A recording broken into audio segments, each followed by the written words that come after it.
I graduated from Ball State University in Indiana. I went to the David Letterman School of Communication. So I had a degree in sales and promotion in the media industry with a minor in marketing. Yeah, I knew I wanted to go into the media, so I immediately started off a television station.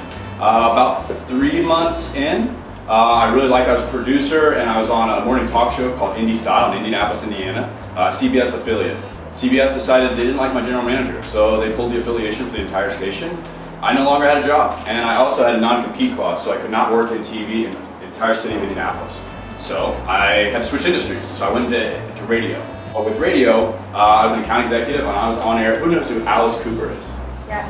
Yeah?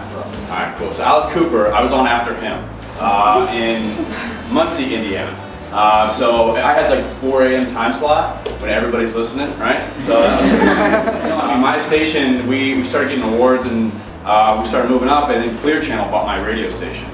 I no longer had a job again. So I was like, all right, maybe I should get a job in somewhere that's not going to kick me out after I do really well. So I went to the government, right? The man. So I started working for HUD, which is the Housing and Urban Development area in Florida. So I started managing properties for Florida, Virgin Islands, Puerto Rico, Arizona, and Colorado. That's what my contract was for. So what happens is when a bank forecloses upon a home, I took care of the home, got it back to resale value, and then gave it to real estate agents.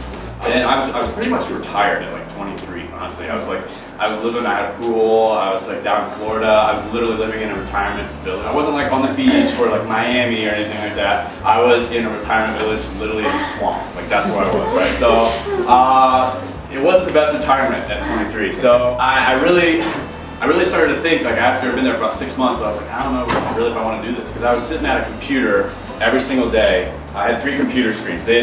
And they failed to mention that they had fired 3 people to bring me in to do what I did. I wasn't the best, most well-liked person in the office when I first got there. But I had no idea what was going on too. They put me in a cubicle in the back corner. And, I had a movie on every day, and I had my system, and I had my email. I realized I didn't want to talk about those things like the rest of my life, right? So I was like getting ready to figure out what I really wanted to do, and then the government pulled my contract from my property management. So I decided I was done working for somebody else, and I wanted to work for myself, because every time I started doing well, I was really I guess you could say punished. I don't know. I mean, what do you call someone taking your job away from you? I don't know. I picked up all my stuff. I set up an interview tour for myself in 5 states and 5 cities. So I had 50 interviews, 5 or 10 per city. So I sat down and I applied for a ton of positions I updated my LinkedIn profile, this, that, and the other, and then I sat down with Kai Peacher. I mean, really, I was tired of working for somebody else. So what I did is I knew that if I was put in a leadership position, I could perform. And as well as I wanted to know that I controlled my own day, every single day. Right? So whether I failed or did very well, it was because of myself.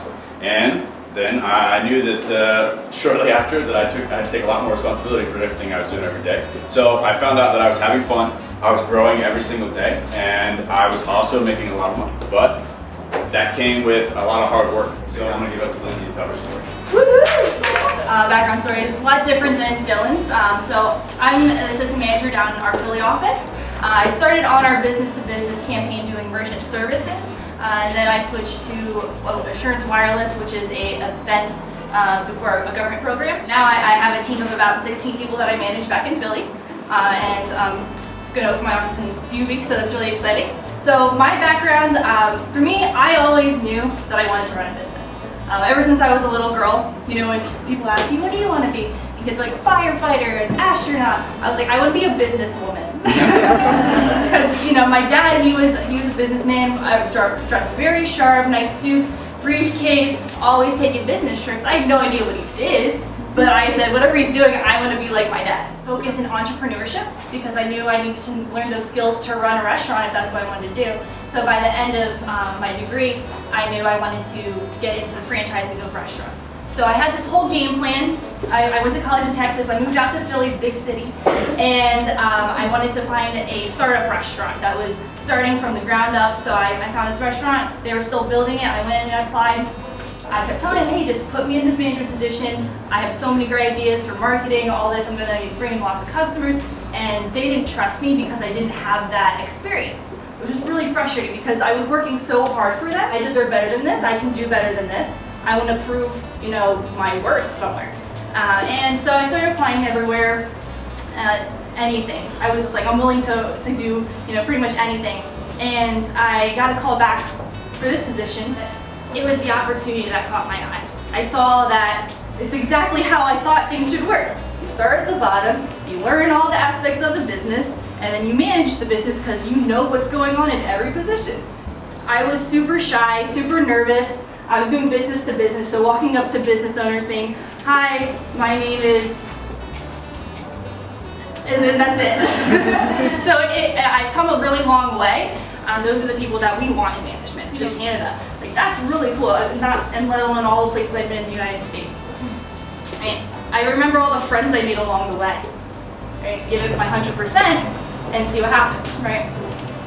So from where I started to now has obviously come a really, really long way. And like I said, it's hard. So I did the business to business campaign, and then I did the events, which was outside events, by the way. You guys do inside events, I did outside events. So I did that through the winter, through the summer, and the rain, and everything. So the first thing I learned, that you always have to have the big picture in mind. Always know what your goal is, and never give up on your goal. The second thing is you have to force yourself to get out of your comfort zone. I love the saying, if you're comfortable, you're not growing, right? So if you feel comfortable, do something to get out of your comfort zone, because that's the only way you're going to get better. The third thing is you have to utilize your resources. I've always been a person that's not afraid to say, hey, I need help with this. And there's so many great people around you. Look how many people are in this room. You have so many great resources. Make sure you guys use them. And then the fourth thing I want to leave you guys with is that you have to maintain your positive attitude. That is number one. If you don't have a great attitude, you'll never be successful in this business. So always have a great attitude and always have fun in the field.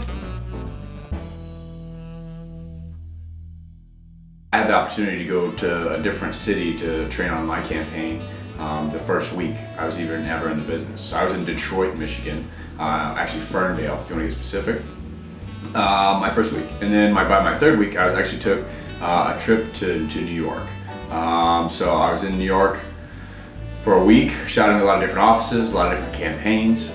Then I spent pretty much the rest of the year traveling my buns off, because I went from anywhere from New York to Philadelphia to Chicago to Little Rock, Arkansas, to Fayetteville, Arkansas, to Kansas City, I've been to San Francisco.